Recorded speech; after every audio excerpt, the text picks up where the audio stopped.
All right, and hey guys, welcome back to the Gulf Coast Growth Show here with the Economic Alliance Houston Port Region. I'm excited to have some guests with us today. We're really going to take kind of a deep dive, not a deep dive, but we're going to look behind the scenes at a lot of things that take place when it comes to development. You know, a big part of our show, for those that don't know, the Economic Alliance's purpose and passion is to not only invest not in the stakeholders, but create jobs, opportunity, really create a platform that would bring more business, bring more opportunity, bring more resources to our great region. And so, and that's the premise, right? It's the Gulf Coast Growth Show. If we're not growing, we're not doing our jobs right. And so we want to get out and communicate and tell the story. So today, I'm very fortunate to have Austin Terry from OSO Developers or Development. Am I getting that right? Yeah, OSO Yeah. Development Partners. That's right. Development Partners. Yeah, I gotta get it right. I'll let him nail it. But he's joining us today. Got a very extensive background, both in pipeline construction, just a phenomenal resume. And then Emil Peña, who's just got an extensive resume, really been working behind the scenes and actively involved. We were chatting before the show. Very well connected through ECMA, a lot of the organizations that we serve. Very connected to the Texas Chemical Council and understanding the dynamics of our industry and what we have to do. So these are two people who have essentially dedicated their lives to the industry. So, and it's funny because, a year ago we could be talking about the industry and, if oil is and barrels are high and jobs are high and the economy's flowing, everybody loves the industry. And then when the economy is struggling and barrels are low, all of a sudden, the industry's got a black eye. It's just kind of been the nature of the business for years. But one thing that we know here in the great state of Texas, here in the Houston region, is the industry is necessary. This phone that I talk on, this computer that we're filming this show on, all of this stuff is happening because those plants up and down 225, the products and resources that get into these computers and things come in and out of that ship channel. So it's critical that we have people working behind the scenes to keep those jobs coming and keep them flowing. So we're excited to have you guys today. Austin, I'm going to let you jump off and tell us a little bit about really your background and then what the projects essentially that you guys are looking at. What's really the job and the day in and day out, what it is that you do, because it really makes you qualified to talk today. And it's really important to have you here. But then how you've recruited and teamed up with Emil to get some of this work done. So I'll let you go, and then you can hand it off to him, Emil, and he can tell his backdrop, and we can go from there. Absolutely, Jason. Thanks so much for having us on the show.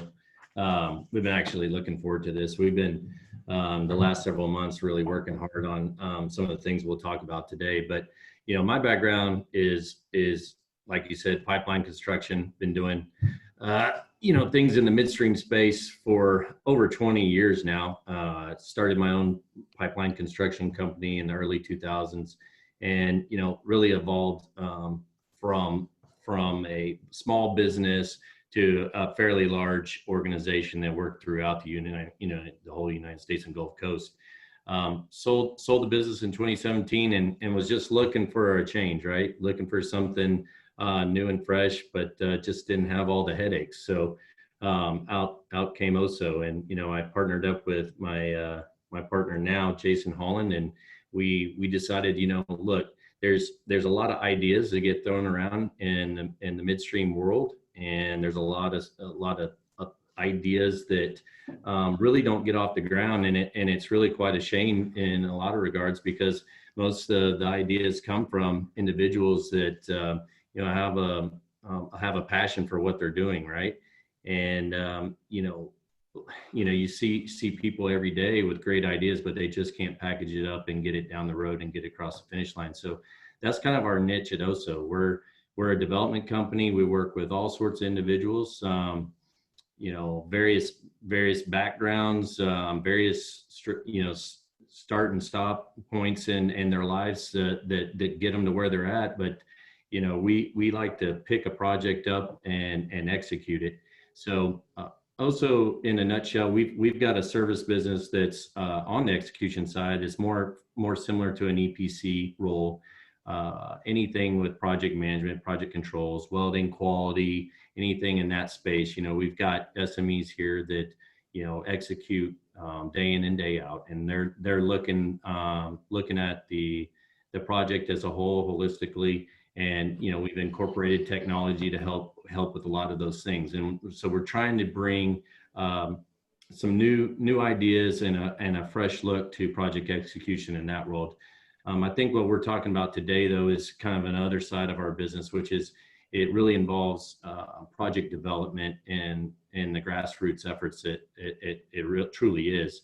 So with OSO, we're out connecting dots, and we know a lot of people, and we know a lot of different, I guess, opportunities that they're in the world right now. And when everything happened in 2020, we still really started drilling down on what was going to be important in our market, right?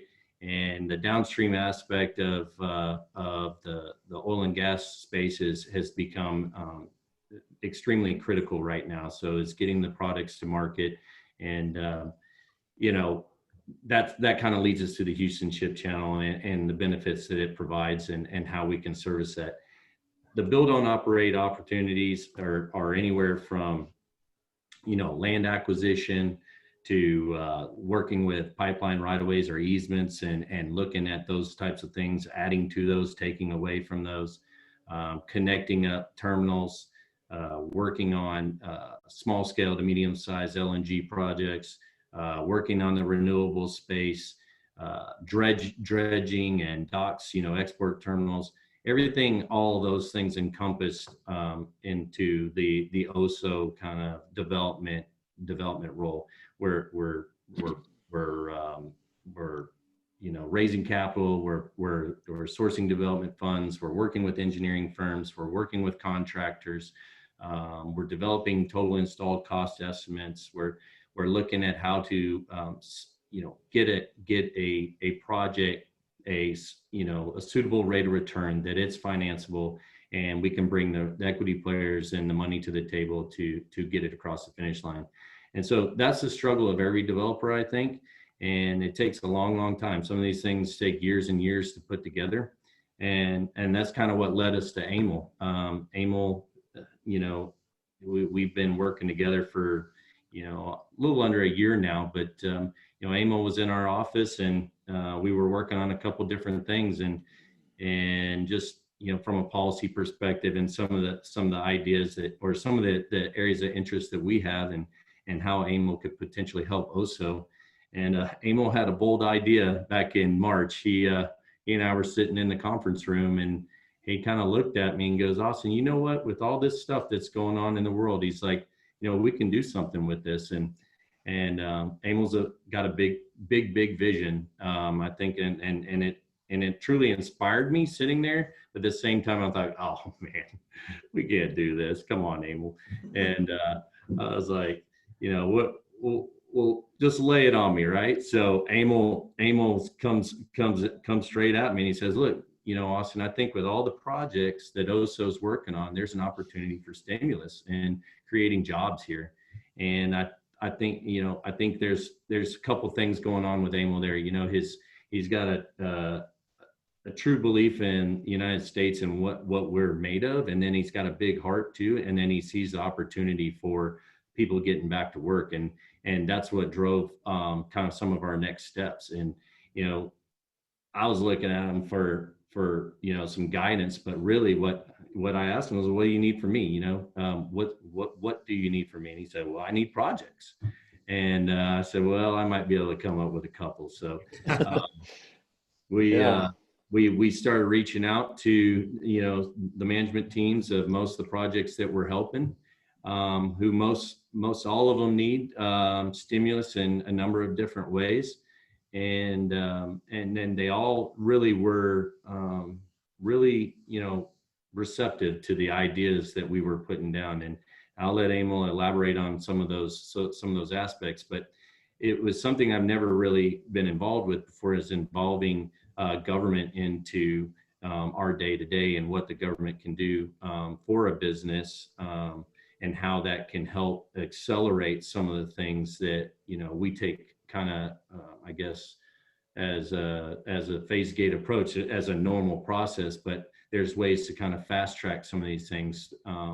And I think right now, with the way the world's working, especially in the oil and gas world, this is extremely important with the opportunities that we have and that are available and are so close to getting going. We just need that little extra oomph, and that's where Emil comes in. That's fantastic, and we're going to turn it over to Emil in a second. But you just hit the nail on the head on a few things. I think a lot of people lose sight of things. They see a job. You drive by a construction project. You see something slightly inconvenienced when you're trying to go over a bridge over there in the port, and you got to get rerouted because there's some work being done. What they don't know is that potential job of shutting something down because they've got to get some trucks in there to then essentially put a construction crew in to essentially dredge to essentially build out this LNG terminal. Um, the job's not only coming from that project in itself, but then the jobs that manifest from the ability to get more ships through and create more work, and then essentially have other ships redirected from other ports into ours, is what makes the work that guys like you and Emil are doing, and along with the legislation and the people that work both in our county all the way up to Austin, all the way to Washington. That's the purpose, right? That's the purpose. It's how do we create more stuff so that that kid that's graduating, from Deer Park, Pasadena, Southeast, Baytown, knows that there's a future for them, and it's maybe sitting right out there, up on 610, 225, I-10, something like that, 146, that there's opportunity to be had out there. And I think a lot of people, it's never sexy, but it's a good living. You can take care of your family with it. You can have a lot of great things because of industry. And so that's excited to have that. So Emil, Austin was saying, he's the deal maker and the move and the shaker, and that you're just the brains behind everything. That's what he was saying. So I'm the grunt. Yeah, you're the grunt. Okay, all right. So, hey, Yeah. you know what? We'd love to hear from you. Yeah, I read your bio in advance. I think I would do it a disservice to try to even try to capture it all personally. There's a 100% guarantee I wouldn't get it right. So, because you've done so much, it was a great bio. So, why don't you capture that for our audience, knowing who it is we're speaking to? Tell us about your background, and he mentioned your passion. Tell us about that. I will, but first I wanted to say thank you, and then how commendable the Economic Alliance is. You can't do enough for the Houston Ship Channel and that whole region. It's an inter-county operation for the state of Texas and for the country and for the world. And when I was, I've got an industry background. I was with ARCO for over 25 years, Atlantic Richfield, and I was part of the corporate team. And I had responsibility for this region here, which included the chemical plants and the refinery. Now it's Lyondell. Oh, wow. And became part of all of the safety and all of the cover organizations that that we belong to, for sure. And then I went off to the government, and I was part of the Clinton administration, and I was deputy assistant secretary for oil and gas. And I had a large staff, and I was heading that up, and it included technologies. And I worked under Secretary Richardson, and he had me all over the world. And my point was that once I was in France, and they pointed the finger at me and said, the Americans are such large energy consumers. And I'm not going to get these numbers right because I don't remember numbers very well, but they said, the Americans, every man, woman, child, their pets, all consume 25 barrels of oil a year, where the French only consume 3 a year. So when it was my turn to talk, I said, have you all ever been to Texas City? Have you all ever been to Houston and seen the Houston Ship Channel? And my point is that that's where the big consumption of oil and petrochem happen for the globe. And it's not us, not only making the chemical products, the plastics, everything that we ship out of here, but it's consumed globally.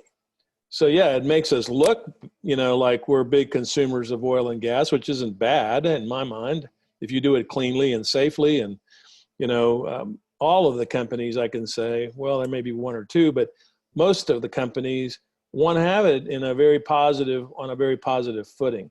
And again, we are large consumers, but it's primarily because we manufacture for the world.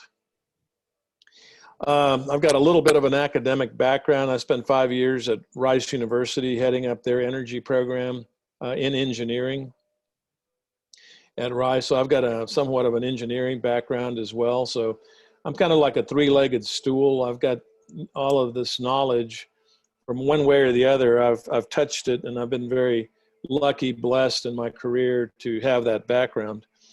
And then I met some fantastic individuals at OSO. They're young engineers. They've got a lot of specialties that they do for project development. And I thought, man, these guys have such a diverse background, and Austin especially, so positive about what we're looking at, that when I saw the projects that they were undertaking, I said, for these things to get accelerated, and I truly am very concerned about what's occurring today in our energy and our infrastructure at the same time, that stimulus, plays a very vital role in how, and I'm an ex-federal official, and I truly, truly believe that the government is here to help us, not hurt us. And so taking that attitude into government, whether it's federal, state, or local, hey, you're supposed to be helping me here. And again, with the virus, with what's happened to the economy, certainly job creation is job one. Senator Cruz and I are in great agreement that, it can't happen fast enough. And so looking at the stimulus packages, looking at what's available currently, if the agencies just adjust the funding that they have currently to real projects like what Austin Terry has started at OSO. Those are fantastic job opportunities, and also it strengthens our energy infrastructure. And when they start talking about, both President Trump and Vice President Biden talk about, and this is something that they agree with really, is infrastructure and infrastructure spending. Speaker Pelosi has the same thing too, that the only one that really is kind of doesn't have a real positive opinion about infrastructure is Mitch McConnell in the Senate. But again, the others really see the need for more infrastructure spending. I come at it from energy infrastructure, Jason, and again, that's all the SHIP channel is about, right, is energy infrastructure. And we need to harden all of that up in all sorts of different ways. And that's where that stimulus can not only create jobs, but improve our energy infrastructure. And that's about as simple as I can make it, in that, I've got a diverse background. I can see it from not only the company perspective, but also from the community perspective as well. I've lived it on the Houston Ship Channel, believe it or not, and with the Port of Houston. This is one of the best ports, if not the best port in the world. And that's where I come from. Well, you brought up a very valid point. Something I think is something to touch on is people have a vested interest. If you've lived in this region and you've watched and witnessed the people of this region, it's almost people galvanize quickly about the work that takes place. I feel like there's just a special kind of, we saw it with Harvey, Houston Strong. We see it anytime these things take place. We saw it as people mobilized recently to head to Louisiana to help with Laura. It's just a kind of a distinctive culture that I think, we're very proud of. And you can kind of sense that in your feeling of having served in the region and now wanting to work behind the scenes to get things done. So Austin, just to help people understand this. So, I noticed when we were looking at some report, we're not going to talk about specific projects, but we'll talk about in general, right? You guys are working everything from pipeline to get stuff here all the way to stuff to work on terminals to get it out of here, right? Yeah, absolutely. And when people hear the term private money or go find money or go gather money, and then combined with stimulus, tell us a little bit about the process. So, for those that need to understand the dynamics there, and maybe what that means for the region. So, take one job, take a job top of mind, and maybe help us understand kind of just a miniature case study. Maybe you could say, this is what this means. This is usually how that money comes to fruition. Here's where Emil plays a role in that. And here's what it actually translates to, right, for the area in one scenario. We don't have to talk about specifics, but I'd love to hear kind of, because when you read it on paper, it looks great, right? But maybe our audience needs to hear that and understand the work that's really taking place. Right. And that's what it is. It's work. I mean, it's absolutely a grind, but any project that is trying to get off the ground, it has to be commercially viable in some way, shape, or form. And so that's usually what drives the idea. And, there's limits, with any deal or any project that, commercially that you're going to be working within those confines. Right. And so you have to put in the efforts early to flush some things out, right? So what is something going to cost, or what's the market going to bear, or what's all those things kind of play into initial conceptualization of a project. But money's involved all the way across that whole process. A lot of guys spend a lot of time what we call sweat equity, right? And they're spending a lot of their own personal time and they're making phone calls, and they're getting stakeholders interested in what they've got going on, and they're trying to generate interest. And usually somebody will latch on and give them a boost, and that's usually in the form of development dollars. And that capital is precious. It's very valuable, and how you spend it will determine on usually how your project's going to go. And so those development dollars, a lot of times come from private individuals, or they'll come from companies that have some sort of stake in the commercial opportunity. They see the value there, and they'll invest their time and energy into the project to get it going. OSO usually will get involved in early phases like that, or we may even jump in somewhere a little bit further down the road, because every project has a life of its own. But what we try to do is bundle things up and try to really get people in front of the right people, right?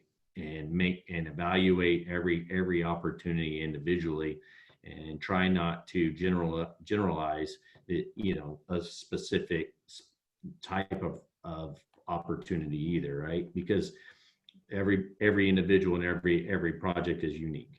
So there is a large amount of time that's spent in the engineering front end, a pre-feed, a feed development, and those things usually have to happen in order to get the capital involved. The big equity dollars or anybody that's going to come in has to be sure. There has to be surety around the design of the facility. If it's a dock, has that been thought through? Are all the permits in place? Et cetera, et cetera. There's just a lot that goes into it, and that piece of it is what we're specifically really good at. And then bringing equity dollars to the table once we kind of have that bundled up and packaged. I would tell you now, what we've seen is there's money available in the energy space, but it's definitely tough, and you have to prove out your project, and the returns are going to have to be there, and it has to be consistent. The speculative dollars have faded away here in the last couple of months, and we're looking at things that are long-term agreements if you can get them, and with incentives on both sides to work together. And so between the equity and the debt that you can put together, that's pretty much the most critical piece at this current time to get a project across the finish line. Now, I will tell you, with where Emil comes in and the new ideas is, with stimulus, there's loan guarantees that are available in the government that exists today that, you know, I wasn't even aware of. If you follow some of the guidelines that have been laid out by the various departments that are there, and you can qualify for those. And the projects that we're working on all have different aspects of these qualifiers. But if you can help the teams, or what we're doing and insisting all these guys to really maybe to the, you know, to some extent get down in the weeds, but really prove out that their projects do meet the criteria needed. There's dollars out there that will, the U.S. government, or there's tax credits, or, you know, abatements and whatever might be the apropos to the situation, are available, and we're trying to incorporate that. And, you know, if you talk to everybody that we're working with, they all have a little bit different take on that. Some guys need the loan guarantees, the stimulus money. Some guys are actually more interested in permitting, you know, and accelerating permitting. You know, that's another form of stimulus, taking your permit from the bottom of the pile and maybe moving it up a little bit, to just because of the ability to create jobs. Right. Some people, and you speak to like Pasadena and Deer Park, but even some of our management teams that we're working with are really highly interested in training. So if they build a project in an area that maybe the workforce isn't currently placed there, or they don't have access to those individuals, those quality trained individuals, and the retention of those individuals is highly important to them. It's critical to the success of their long-term ability to perform, you know. And so they're looking for employee retention through training and those mechanisms that are available out there as well. So, I mean, stimulus comes in a lot of different ways. It's not just money, right? And it's not, and even though money drives a lot of these projects, get them off the ground, gets people to work, there's other factors that are going into this, and some of the efforts that Emil has, you know. Yeah, if I could add on, when I was at the Department of Energy, I started a program, and I'm very proud of that, for offshore technologies. And we created a stimulus for new technologies that are expensive, because, again, it's for the offshore drilling and production industry in the Gulf. But President Clinton was very focused on additional production in the domestic area. And the only thing that was really available, Jason, was the offshore Gulf. And of course, expensive, and new technologies are always being used, but also the investment in those are tough. So we created a program that it just took a little bit of money from, you know, the budget, and we took it from offshore revenues, you know, the tax revenues that were coming in. But for very little investment, the government got into some technologies that were acknowledged that were going to move forward, but it accelerated the development of those technologies with just a little bit of investment from the government. So the government becomes a partner to take a little bit of the blood off of the bleeding edge of risk, right? Because it's all about risk. Mm-hmm. And sure enough, the investors saw the wisdom of the government putting some of their money, our money, really our tax dollars that are coming off the Gulf, into these technologies. And they said, hey, this is a good thing. And they invested money in that, and they got, the other agencies said, well, we're in it like the government, right? So they accelerated the, you know, rolling out of the technologies to the offshore. So those things even existed after I left government for another 15 years after I left. So I'm a real big believer in incentives. And I think that for just a little bit of the government attention, like Austin just said, the attention to it doesn't really require a whole heck of a lot of money. And it's just becoming a very positive partnership. Remember what I said at the beginning of the talk, is that government's here to help us. It's our government. And don't be afraid of it. And that's, I think, a good example. So before because we're gonna get to a window here, we're gonna need to talk about maybe the next couple what you guys see, from a project perspective over the next couple of years, government money, government involvement, what does that look like? I know lots of people are nervous, anxious maybe about what's taking place just in the overall economy, but something that I think you really struck a chord on, I want to make sure our audience captures that, because is that government, being there to help, but if you're a vested operator in the region, regardless of what level that you're in, if you're Shell or Chevron or Lyondell, you have no choice but to have a footprint and to also have an active role because of the size of your organization, the amount of jobs that. But if you're an operator that goes inside of those refineries and essentially does maintenance, on turnarounds.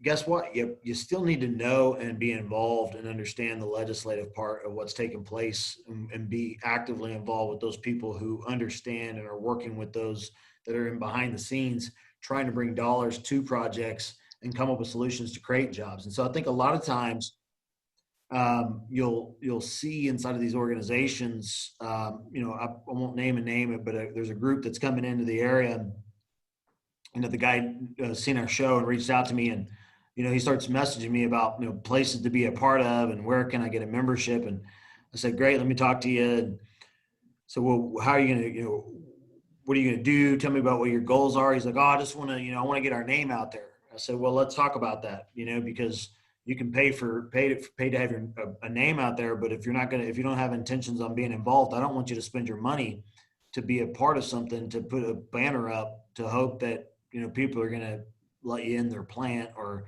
get you involved on a project. You're going to need to get involved. Like that's kind of the idea, right? It's not a stick your flag in and all of a sudden business comes your way.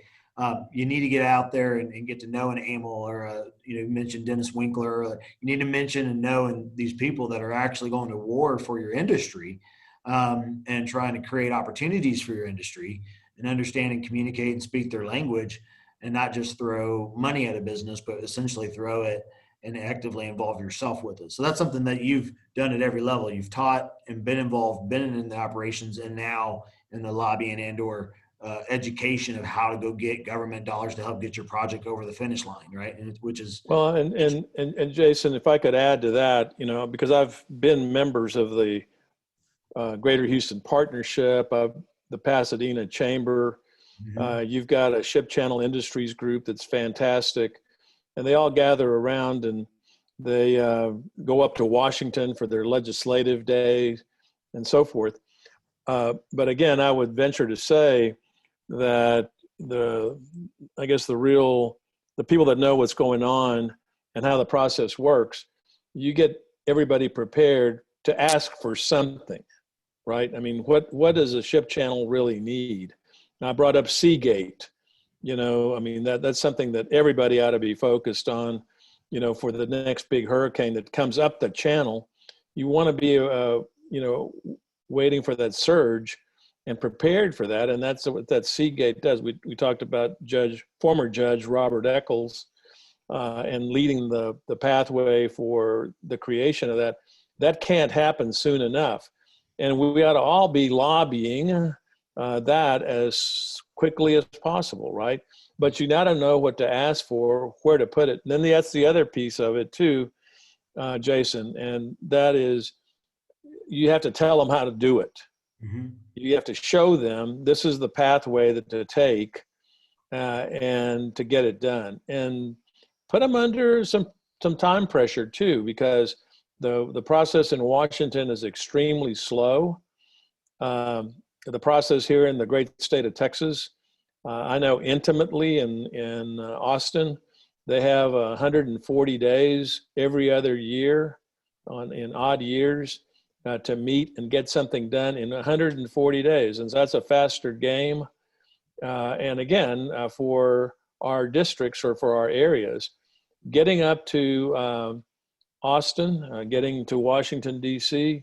is critical. And I think that getting the members to meet is fine. And I love the glad handing part. I'm a Texan, right? So all of that is just second nature to me now. But at the same time, you've got to ask them for a bottom line and say, you know, when can this happen? Nothing wrong with it. And a lot of times they don't control the timing, et cetera. So get to the person that does. And so that's I guess, some sage advice that I can give you and give your audience is that stay involved. It's important. And God knows, even in today's world, you know, getting out and voting is something that you have to do. I mean, there's no way around that. We need to get out and vote even before the November election date. And it's either way that you're going to vote, just get out there and do it, because that participation is critical. Great. And I think you nailed it. It's involved, and that's a big thing. And we're proud of our region for it. You mentioned going up to Washington, lobbying, doing the work, going to Austin every year. It's a big thing for the Economic Alliance. They do a lot of great work around that. They take their team up there.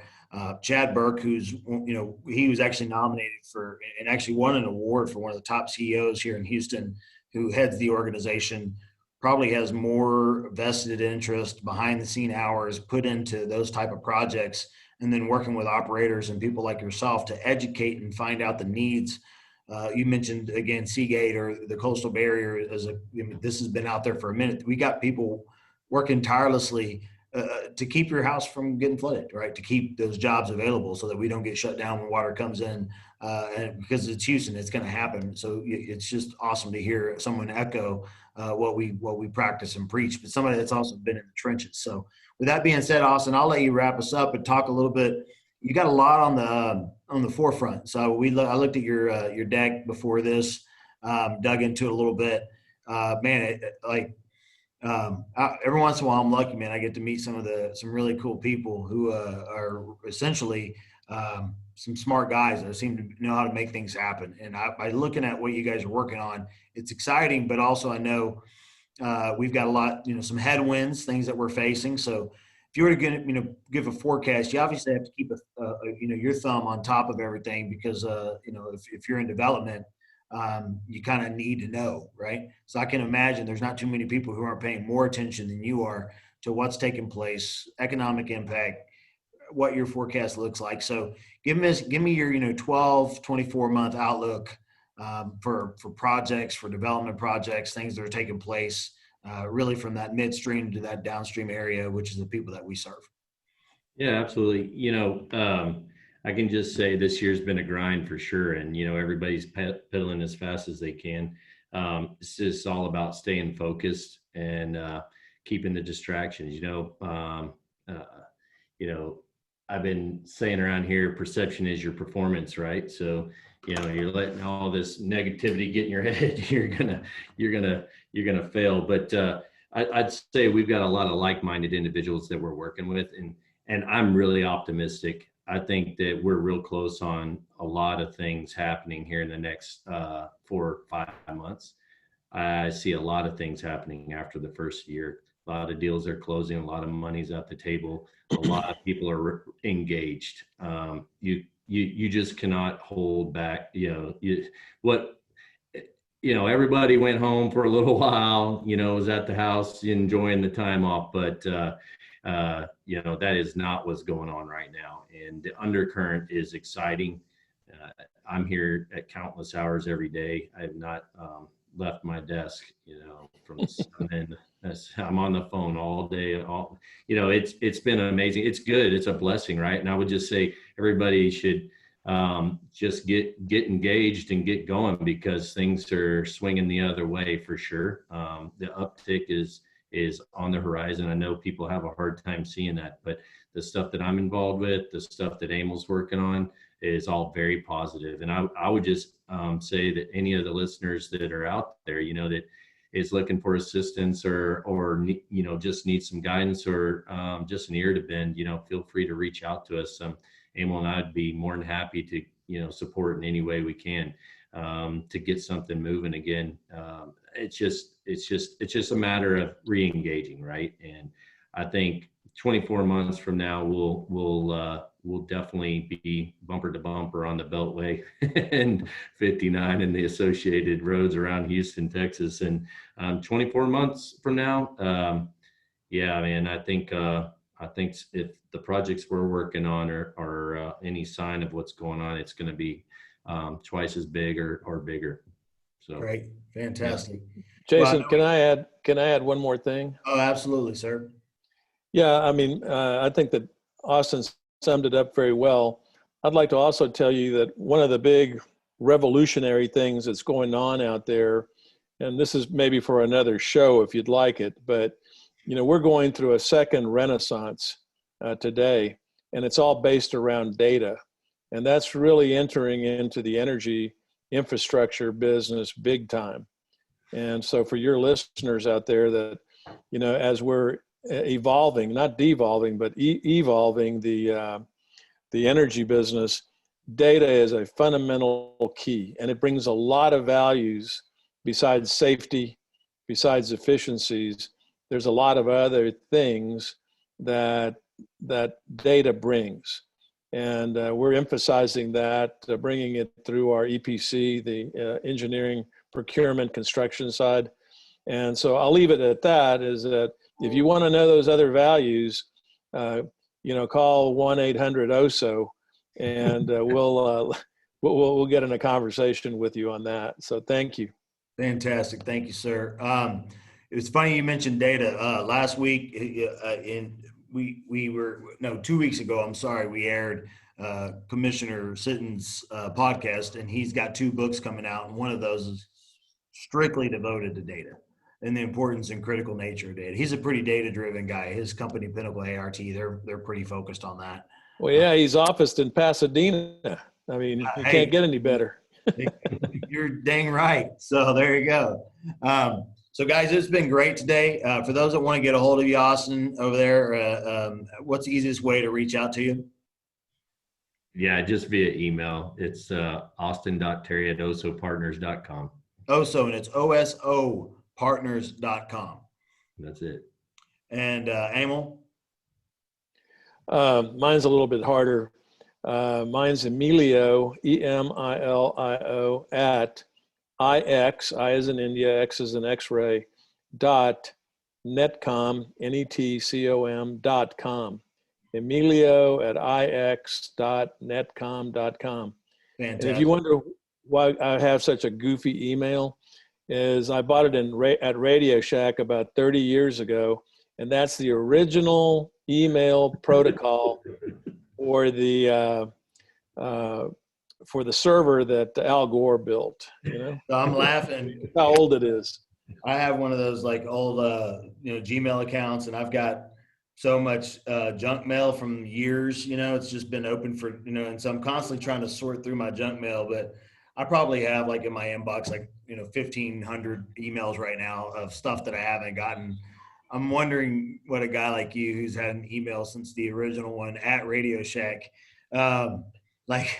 probably like junk mail from before they even knew what junk mail was. I can't even. It's true. And matter of fact, the guy that was with the Navy, he partnered with the Navy. He was out of MIT. I saw him in Europe at a board meeting, and Nick Negroponte, and he was one of the Navy's partners that actually put up the server. And when he saw my business card with the ix.netcom.com email, Nick says, "Where did you get that?" And that's on Radio Shack, about 20 years ago. He was like, "Oh my God, I don't even have one of these." And he told me that was the original protocol for the original box, the original server. So it's like, I never have changed it. I kind of floated in and out. That's pretty cool, man. That's like driving around in a classic car. Like, you got the coolest of all of us. I've got one of those too. I don't know, man. I feel like we could probably fire up this thing, get a couple bourbons, and just put you on the show. You're like the Dos Equis guy, the most interesting man in the world. Better looking, So.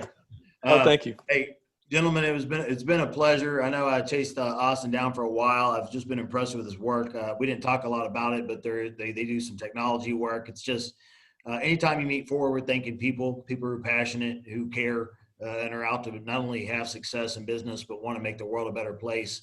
Those are our kind of people. And so I want to thank our audience. It's funny. Emil had mentioned earlier, leading an organization. I'm actually just a servant in the organization. The organization itself is led by Chad Burke, who just does a phenomenal job. The board of the Economic Alliance are just they're all vested people who care about the region. And if you take their day jobs and then throw in all their other jobs of going behind the scenes, showing up to meetings, showing up to board meetings, showing up to breakfast, showing up to Washington, showing up to Austin, you really start to understand the type of leadership that we have as a society and a community here across the Gulf Coast. These are people that care. And so you said it earlier, government is there to help. People who work with government are there to help. And the Economic Alliance serves for that region. So again, if you want to know how to get involved with the Economic Alliance, you can always reach out to me directly. You can contact the Economic Alliance Houston Port Region. Our shows are there. You can click subscribe to our show, to our channels.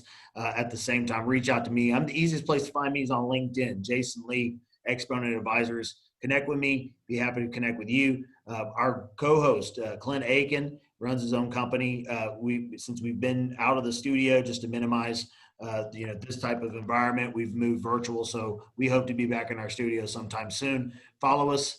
We look forward to seeing you guys out in the world soon, and you guys be safe and sound. Thanks, and we'll talk to you on the next show.